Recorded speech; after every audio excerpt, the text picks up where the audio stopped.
बांग्लादेश के हालात करीब 1 साल से लगातार खराब होते जा रहे हैं। हालात ये हो गए हैं कि बांग्लादेश में अब सिर्फ हिंदू ही नहीं बल्कि भारतीय राजनयिक और उनके परिवार तक सुरक्षित नहीं हैं। इस दौरान भारत और बांग्लादेश के रिश्तों में जबरदस्त तनाव आया है। इसलिए भारतीय विदेश मंत्रालय ने अपने राजनयिकों के परिवारों को वापस बुलाने की तैयारी कर ली है। एमईए ने बांग्लादेश में सुरक्षा की स्थिति को देखते हुए उच्चायोग और अन्य पदों पर तैनात भारतीय अधिकारियों के परिवारों को भारत लौटने की सलाह दी है। इस पूरे घटनाक्रम पर राजनीतिक प्रतिक्रियाएं भी आ रही हैं। विपक्ष के नेता पूछ रहे हैं कि क्या राजनयिकों के परिवार को वापस बुला लेने से हिंदुओं पर हिंसा रुक जाएगी? क्या आप वापस बुला लेना समस्या का समाधान होना है? बांग्लादेश में हिंदू मारे जा रहे हैं। देश के प्रधानमंत्री घुसपैठिए चिल्ला रहे हैं भारत में।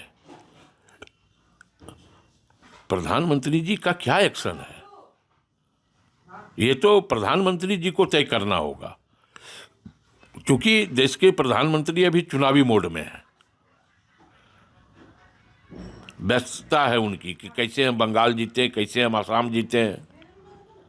हिंदू मर रहे हैं, ठीक है, बांग्लादेश में मर रहे हैं, हम तो यहाँ शंकराचार्य के शिष्यों को लाठी से पिटवा रहे हैं। मेरा मानना है कि बांग्लादेश की जो डेवलपमेंट्स रहे उसको रीड करने में हमारी सरकार से चूक हुई है।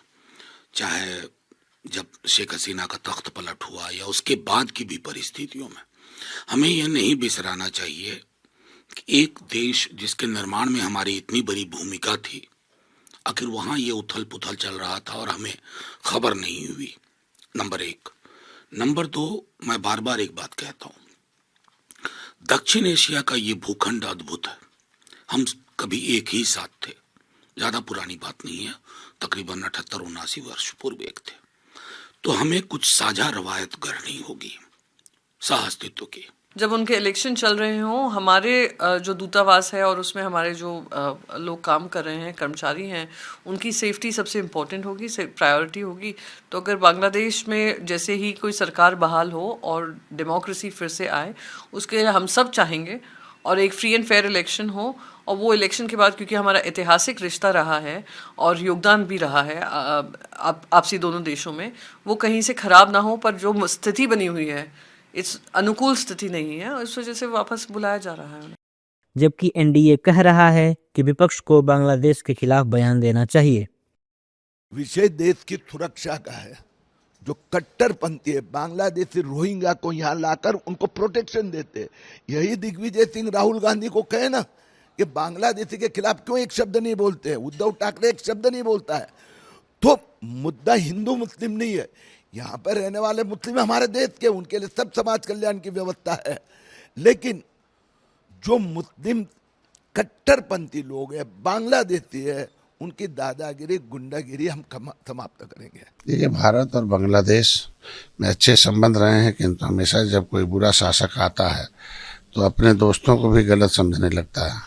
और बांग्लादेश को भारत में बनाया और आज हमें ही आंख दिखाए, क्योंकि उसकी कट्टरपंथी जो सोच है और विचारधारा जो हिंदू विरोधी सोच की है, उससे कोई स्वीकार नहीं कर सकता है।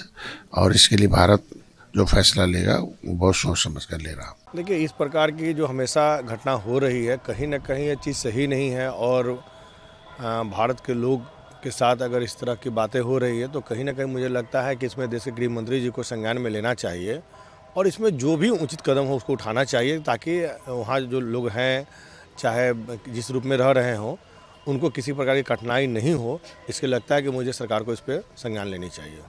दरअसल बीते 1 साल से बांग्लादेश में हिंदुओं पर हिंसा की घटनाएं लगातार बढ़ती जा रही हैं। पिछले कुछ दिनों में कई हिंदुओं के मारे जाने की खबर भी सामने आई है। ऐसे में सवाल यह है कि क्या बांग्लादेश से भारतीय राजनयिकों के परिवार को वापस बुलाना किसी बड़े एक्शन प्लान का हिस्सा तो नहीं?